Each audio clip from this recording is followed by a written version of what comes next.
Picture this. The stadium is hustling and bustling with the crowd of cricket fans. Their noises, their voices, their sounds, their cheers, their screams, and their roar is deafening and ear numbing. The fast bowler has the ball in his hand, and he goes to the far end of his run up pathway and prepares for the run up. He rubs the ball onto his inner thigh and starts his run up with small pitter patter baby steps, which soon turn into thundering strides, and the bowler gets into an unstoppable momentum. At the other end stands the batsman, locked in a stance, ready to engage in the battle. The bowler thunders in, the batsman hunkers in. It's a scene right out of a bullfighting arena. The bowler leaps, the ball is delivered, and the batsman leaves the ball. Hi, friends, this is Nishant, and I welcome you all to this yet another episode of the podcast that we call TFS Talks with Nishant Arora. And no, there is no cricket match going on here. In fact, today we are going to talk about that one big trading skill that can put you on the path to success.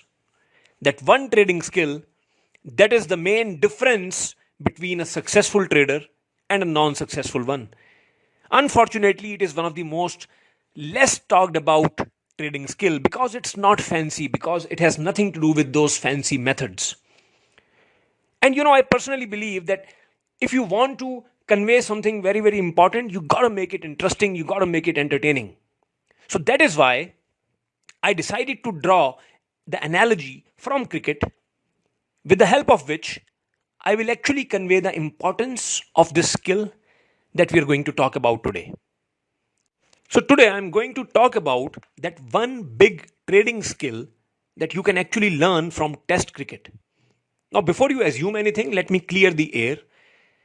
Some people, they draw the analogy between cricket and trading in a way that they say that long-term trading or investing is like test cricket, mid-term trading or swing trading is like a one-day match, and intraday trading, day trading or scalping is like T20, a 2020 match. Well, I'm not looking at it in this manner. I'm not looking at the duration and the tenure of your individual trades. I'm looking at trading as a career. You are not in trading for one day, 1 week, 1 month, or 1 year. You are in it for decades. You are in it for long term. So even if you are a short term trader, you want to do it long term. So whether you make your career out of day trading or positional trading, your career is like a test match. So this is how I am drawing the analogy, right? And when it comes to test cricket, personally, if you ask me, I'm not a fan of cricket per se, but I study everything. This is my nature. I study everything just to extract lessons out of those things, and everything has a lesson to offer, right? So when it comes to test cricket, I think uh, test cricket is actually the biggest tester of a batsman's skill. A batsman can have certain flaws and he can get away with those flaws in the shorter duration of the game, in the shorter version of the game like T20. I'm not saying that T20, playing a T20 match does not require a skill. I'm not saying that, but I'm saying that you can have certain flaws in your game, but you can still get away with it. But in a test match, you cannot get away with your flaws. I mean, there is so much time, there is just so much time that the bowler and the fielders, they see through you. They understand each and every flaw that you have, and they make use of it. Test cricket, as they say, exposes a batsman. So a certain kind of finesse, if you will, is required to play a test match. And when it comes to test match, one of the biggest skill in the test match, and this skill is rather going extinct these days, and that skill was that of leaving the ball. Leaving the ball was not a sign of weakness. Leaving the ball was a weapon. In test cricket, if you ask me, leaving the ball is actually a weapon and even a style statement. I don't know how many of you know, but Gundappa Vishwanath, he was a legend when it came to leaving the ball. He used to, make an arc with his bat as if he's mocking the bowler. David Gower of England, He used to leave the ball at the last moment. He used to wait for the ball till the last moment. The bowler was, he used to be in the impression that David is going to play the ball, but he used to leave it at the last moment, leaving the bowler high and dry. As if, the bowler is like a child whose candy is being snatched away from him at the very, very last moment.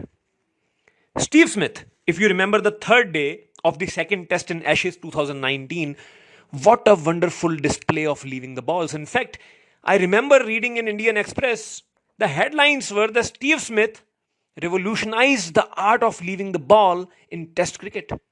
If you haven't seen that, please see that clip on YouTube or somewhere else if you get the chance. Javed Miandad, he used to leave the ball in such a stylish way. Right? Test cricket is like a poetry duel. The bowler asks a question with his ball. The batsman gives the answer with his bat. Now, what happens in test cricket, as you all know, that the bowler, the fast bowlers, they try to seduce the batsman into playing a shot. Cricket is also like trading. I'll come to that. So the fast bowler, he tries to seduce the batsman into playing a shot to his favor. The fielding is set as such that if the batsman will play that shot, of course the shot can go right, but if it goes wrong even by a bit, the batsman will have to pay the price. So they generally, ball outside the off stump, and the batsman, in his enthusiasm to play a cover drive, is generally caught either in the slips or in the gully. Right? So this is something, because see what happens that the batsman also has certain kind of an ego, right? He wants to give the answer to the bowler. And that is what the bowler wants. So the bowler, he basically, lures the batsman into playing a shot which he himself doesn't want to play. Right? But the intelligent batsmen, the legends as we know them, they understand this psychology. They work on their egos. They know that leaving the ball is not a shame. They know that in test cricket, leaving the ball is a skill. In fact, leaving the ball is a slap on the face of the bowler. So they leave the ball one after the other, and the bowler becomes frustrated, and then he bowls in the line. And then the batsman gets a loose ball and it goes for the boundary. Yeah, so what I'm trying to say here is that even if the batsman has all the skills, he has many shots in his arsenal, he has many shots in his repository of shots, right? But he still plays them when the risk reward is good, when there is enough reward for the risk taken, right? And the risk shouldn't be that high. So if the ball is outside the off stump, the batsman might have, that shot in his repository. But when he looks at the fielding setup, he understands that it's a trap. He understands that the risk far exceeds the return, the reward. And he decides to leave the ball. So legends, they do it. And when they leave the ball repeatedly, the bowler, as I said, he gets frustrated. And eventually, he commits a mistake. Right? So bowler wants batsman to make a mistake. Batsman wants bowler to make a mistake. And this is the beauty of the game. Do you remember the Lords 2014? Virat Kohli. Yeah. What was his innings? So I think 1, 8, 25, 0, 39, 28, 0, 7, 6, 20. 13.5 runs average in 10 innings. A complete shame. James Anderson, Liam Plunkett, they completely destroyed Virat Kohli. Why? Because he couldn't control himself. Because he played shots which he shouldn't have played. But he learned his lesson. He worked on himself. He worked on his ego. Right? He learned that he has to leave the balls. He learned that he need not take the shots where risk reward is bad. And he returned in 2018. Right? And I know all of you remember 593 runs in 5 innings, right? In 5 test matches. 593. 2 centuries, 3 half centuries. Even Sachin Tendulkar, if you remember, 2004, Sydney Cricket Ground against Australia. 0, 1, 37, 0, 44. this was, how he was performing in the innings. Why? Because he was not able to leave the balls. He was getting in the trap of bowlers. And then he worked on his, on his game. He reflected, he contemplated. And then you saw the man coming back. 241 not out. I hope every one of you remembers that. Right? So it is very, very important for a batsman, for a test batsman, to work on the skill of leaving the ball, because the bowler wants you to play every shot. And the batsman, as I said, he has many shots in his repository. And in that enthusiasm, in that ego, in that overconfidence, he knows that he can play that shot, right? But he forgets looking at the fielding arrangement. He forgets that the bowler is actually, he is playing the bowler's game when he is playing that shot. So, in that blink of an eye, in that split second, the batsman has to decide the risk reward of playing that shot. Sometimes leaving the ball, batsmen misjudge as well when leaving the ball. I mean, in 1983 World Cup final, who can forget that? 25th of June, 1983. Balwinder Sandhu, yeah, he was bowling, I think the batsman was Gordon Greenidge. Yeah, Gordon Greenidge, he left the ball and the ball just directly hit into the stumps. From that moment onwards, that changed the game for India and West Indies in a in a reverse manner. Yeah, so sometimes, yes, you leave the ball and the ball goes directly in your stumps, like in case of reverse swing. Yeah, but I think that's the game. That's the game. But it doesn't underestimate, the importance of leaving the ball. So now coming on to the trading part of it. And before I do that, I'd like to say something that Sunil Gavaskar once said. He said, give the first hour to the bowler. Very, very, very, very important statement. Give the first hour to the bowler. There is no ego. In fact, when you leave the ball, you make a statement. This is what every test batsman has to understand. And those who understand that, they end up becoming legends. Now, when it comes to trading, think of market as a bowler who bowls you many, many balls every single day, right? Day after day. Market bowls you the opportunity. You are a batsman. You have many, many skills, and you think that you can take every trade, right? This is the bias that many traders, in fact, the more intelligent the trader, the more well-read a trader is, he suffers from this bias more. This is so ironical. This is basically the bias of knowledgeable people. People who know more, traders who know more, who know many, many methods. I know Elliott waves, I know Gann, I know harmonics, I know this, I know that, I know Dow theory. I know Fibonacci, I know moving averages, I know RSI, I know ADX, I know ATR. So when you know all this, you see a trade in everything, right? Because you think that, yes, everything looks like a setup to you. But actually, it is you who's actually being set up by the market. So you have to think like a test batsman. You have to master the art of leaving the trade. I have always maintained, and I have lost count of the number of times that I have passed this statement, that the success in trading depends more on the trades that you don't take than the trades that you take. We all know so many stories where people make good money only to destroy it. And who's the destroyer? Is there any third party who does it for you? No. You are enough to destroy your own self. Self-sabotaging is the most common behavior in a trader's life. And one of the biggest reason of this self-sabotage is trying to play every shot.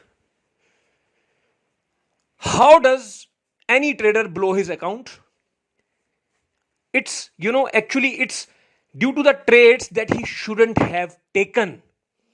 So in the hindsight, you can analyze that, yes, I shouldn't have done this, I shouldn't have done that. But when you are in the real time, you feel like that batsman, that egoistic batsman who thinks that the bowler is, bowling outside the off stump and I will push it to the boundary, playing a cover drive. This is the mistake that Tendulkar did in 2004.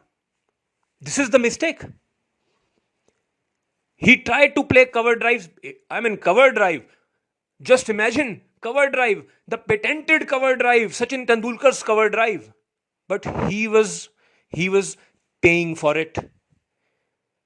He had to learn to leave the ball outside the wicket, outside the off stump. So similarly, if you want to achieve, if Sachin had to do it, who are you and me?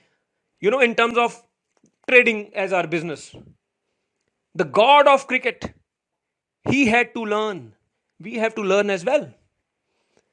So do not try to take every trade. Do not try to play every ball, if you will. Yeah. Measure the risk reward of everything. As they say in life, there is something called CBA, cost benefit analysis. So whether it's a business deal or it's anything in life, anything that you do, you have to understand the cost benefit analysis. And even in business parlance, they say that making a deal is very, very glamorous. Due diligence is not. The business world, if you see, is full of examples of deals gone wrong, pathetically wrong. Who doesn't remember, the acquisition of Time Warner by AOL? $165 billion. Do you remember 2001? $165 billion. AOL acquired Time Warner. What happened? They had to drop their name AOL eventually. The merger, the acquisition went completely wrong. And finally the company, got sold to Verizon. Or take, for example, Tata. They had to sell their, their assets that they got during Chorus acquisition. Or for example, take Bharti. They had to sell their African assets. Right? So, deal making, when you are in a deal, when you are presented with a deal, it's difficult to say no. I know that. I've been there. When I'm saying I've been there in terms of business. I've been there in terms of trading. Right? It's difficult to say no. But when you are in a situation, when you are doing a business, in words of Warren Buffett, you have to say no 99% of the times. When you are in a business, people approach you. Everybody wants a pie of you when you are successful. But you have to learn to say no. That art of saying no is applicable, be it in test cricket or trading.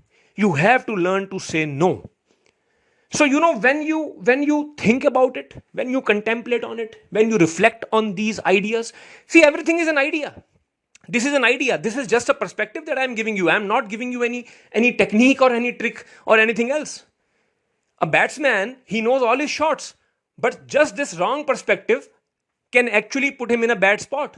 So as a trader, you might be having your methods. I'm not talking about them.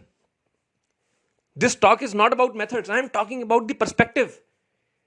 So this bias of trying to play every shot, trying to take every trade, is actually the biggest reason that the trading accounts blow out.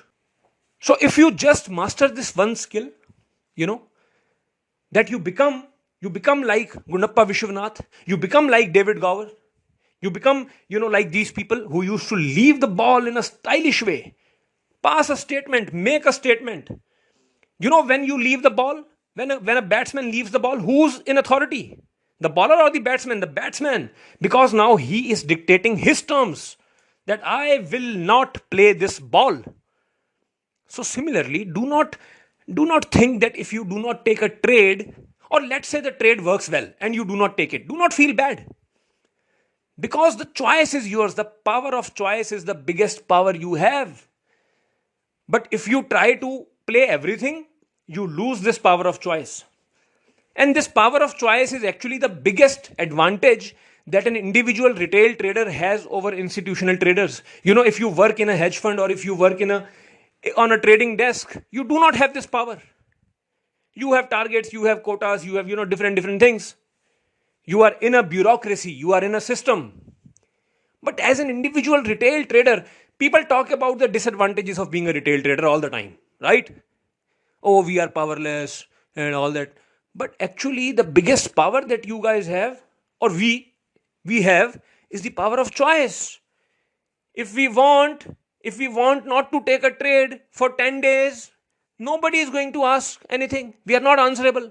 So when we are not taking a trade, we are exercising our power of choice. We are standing at a position of authority where we are saying, no, this is not what I want. If you have this, then bring it to me. If the market will present this kind of setup or scenario, then I will play. So you are the boss. You are the boss. Behave like a boss. So I think you liked this talk. You liked the idea. And I actually I had this idea of, I wanted to convey this idea for a very, very long time now. But, this idea of converging it with cricket, the idea of drawing this analogy, it dawned upon me a few days back, and I thought of giving it the shape of this podcast. So I think you liked it. I think it makes a difference. Even if it makes a small difference in your life, very, very small, tiny. And even if it brings a tiny difference into life of one person, I will consider my effort justified. So with this, I bid goodbye, right? I cut it here. Best wishes. And we will do a lot more here. Thank you.